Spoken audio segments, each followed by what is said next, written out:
Hello and welcome, all my Basketball Zone and Cowbell Kingdom fans, to another Sacramento Kings post-game live here on the Cowbell Kingdom Basketball Zone channel.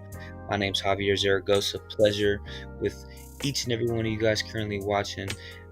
Kings with a 125-116 victory over the Los Angeles Lakers, and a thrilling and most importantly decisive but most convincing victory, with the Kings coming out on top and making sure that they figure out a way to stop the likes of LeBron James and the heated and hated rival, the Los Angeles Lakers, here at home. Kings battled Lakers all night, start to finish, getting outscored in the first half, but surprisingly they were the better of the two teams in the third quarter, with the Kings obviously being a really poor third quarter team, outscoring the Lakers by 17 points in the third quarter, and even being outscored eventually by 2 in the fourth. Kings managed to have a 9-point victory. We look at the box score tonight, and if you go, watch the game totality, De'Aaron Fox is doing what De'Aaron Fox needs to do for this team to win. 29 points, 4 rebounds, 4 assists on 21 shot attempts. When he has 21 field goals, I feel like anything above 15 gives the Kings a chance to win. Anything in regards to 20 field goal attempts or more gives the Kings a more than prone opportunity, more than pretty chance to win the game. All throughout the game, De'Aaron was aggressive, making sure that he was not only getting his own shot, but he tried to get others involved, because obviously you look at the totality of the game. Kings had 6 players in double figures tonight, something that, again, is consistently inconsistent with Kings having multiple players outside of 2, maybe 3 at the most, in double figures. You had Harrison Barnes, Marvin Bagley, Chimezie Metu, Tyrese Halliburton, Buddy Hield, like I previously stated, De'Aaron Fox, all in double figures tonight. Just something that I feel like really attested to the Kings' victory. Tyrese Halliburton, 14 points, 10 assists, 3 rebounds in 38 minutes. Obviously, we know the lack thereof in regards to the way the Kings have played in their backcourt. They're outplayed by their backcourts, but when those two play star-studded, which again the Lakers are shorthanded, the likes of Anthony Davis, Carmelo Anthony, and such, they came up with the victory tonight.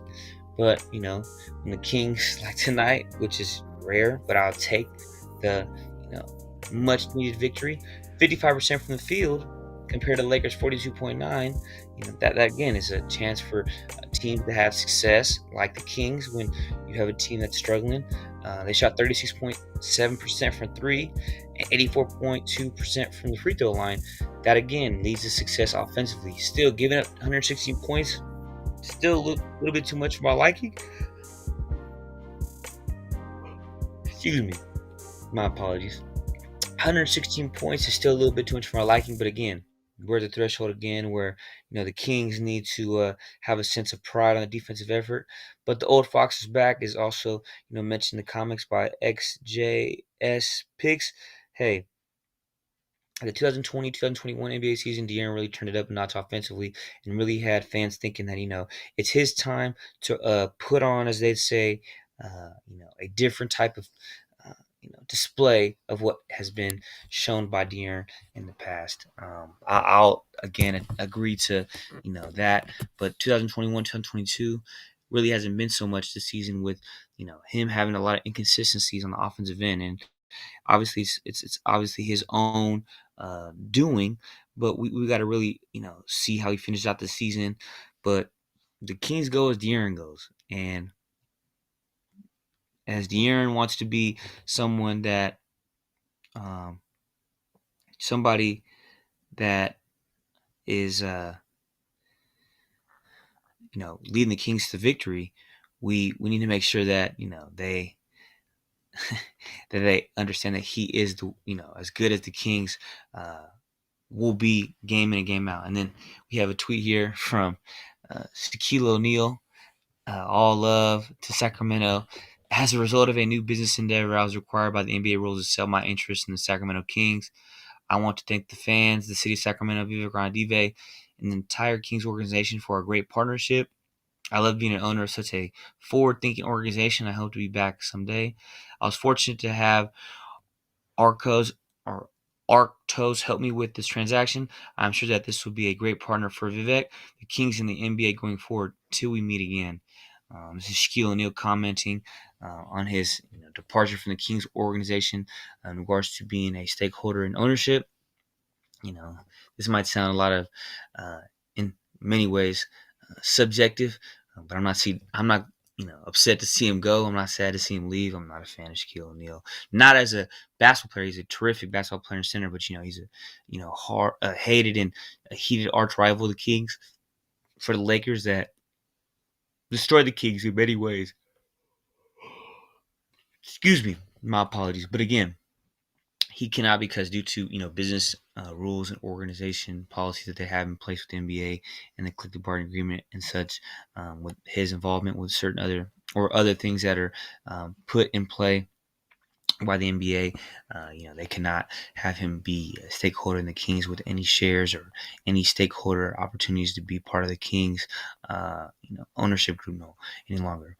We have a trade proposal we're going to discuss that a fan presented. With the likes of Tobias Harris being mentioned in any deal for Ben Simmons or finding a way to have him company out of Philadelphia. A fan sent in a trade which is you know, humongous deal where the Sacramento Kings would acquire power forward, small forward combo Tobias Harris, point guard, shooting guard combo Seth Curry, and then small forward, point guard, power forward, point center Ben Simmons. The 76ers would acquire Damian Lillard, Harrison Barnes, and CJ McCollum, and the Portland Trailblazers would acquire Danny Green, Buddy Hield, De'Aaron Fox, Marvin Bagley III, Tyrese Maxey, and 5 first-round picks, 3 coming from the likes of Sacramento, with only 1 protected in the top 10, which would be 2026, and 2 from the 76ers. From the macro, obviously I like it. From the macro, I like it. From the micro, um, again, I mean, I'm not saying I don't like it. I just, I don't want to get rid of De'Aaron Fox, but something has to change here. And we can all attest to that as Kings fans. As the Kings are currently 10 games under 500 at 17 and 27. And they have done one thing consistent this year. Consistently inconsistent basketball is what they display. And, I just see as if you look at the Kings in the grand scheme of things, they need to make a move. February 10th feels like it's a year from now, but we're closing in on, as today is the 12th, about 28 days or so from that date. That's when the trade deadline obviously is going to come and go, the expiration date. And I think Monty McNair has, the weight of the weight of the world on his shoulders right now with the likes of him making a move. I'm not saying obviously he's going to lose his job based on this trade deadline, but with the looks and likes of potential moves that were supposed to happen per se in the past, Kyle Kuzma and the DiVincenzo deal for Buddy Hield and Bogdan Bogdanovic, respectively, who they got no compensation for, as well as Buddy Hield still being currently on his roster. I just feel like they need to make a splash move. And, the troubling part is if you look at the Washington Wizards, not just the success they've had, but the success of, as I deem, Kyle Kuzma, somebody who's just in all respects having a fantastic season, and over the last 8 games, he's scored 29, 27, 21, 24, 36, 29, 25, and 22 points, respectively, in each of those games. And then in this order, also in the same exact order, 5 rebounds, 22 rebounds, 11 rebounds, 9 rebounds, 14 rebounds, 12 rebounds, 10 rebounds, and 7 rebounds, with 8 straight games of 20 points or more, which is a career high, with accompanying in each of those contests 3 assists, 3-point field goals made, 2 steals, 2 assists, 6 3-point field goals made, 3 assists, 2 assists, and 3 assists, respectively, in those last 8 games for Kyle Kuzma. And the point I'm trying to make is that was a player the Kings were within inches, literally, figuratively, of acquiring along with Montrezl Harrell for Buddy Hield in the offseason. But Lakers pulled the rug up under their feet and called the Wizards and said, "Hey, we'll offer you the same package for Russell Westbrook." And vice versa. Obviously, they both agreed to it. This time it takes two to make any type of transaction be prevalent. But nonetheless, the deal was then taken away from the Kings' opportunity, and that same package, along with KCP, Kendavius Caldwell-Pope, went to Washington for Russell Westbrook, which I think has affected the Lakers in more ways than one. But I digress. And to the dismay of Laker fans, and to the utmost appreciation of Wizards fans, Kyle Kuzma's having a career year. But again, it doesn't matter if they were right there. It doesn't matter if they almost had the deal done. If they were going to acquire Kyle Kuzma, if they were literally within inches of having him become a King, if they were at the finish line of having him walk through the doors of the Golden One Center, he still, at the end of the day, is not a Sacramento King. And this deal right here is to acquire, as we deem, star players and Tobias Harris and Ben Simmons. Bring that. They change the totality in the landscape of the Kings in every sense, and they make it as if, again, Ben Simmons, Tobias Harris, two star players with Seth Curry, a needed shooter with the departure, obviously, of Buddy Hield in this deal. 76ers, this Philadelphia 76ers get the stars that they deem practical and plausible that they're looking for. Damian Lillard, CJ McCollum, along with Harrison Barnes.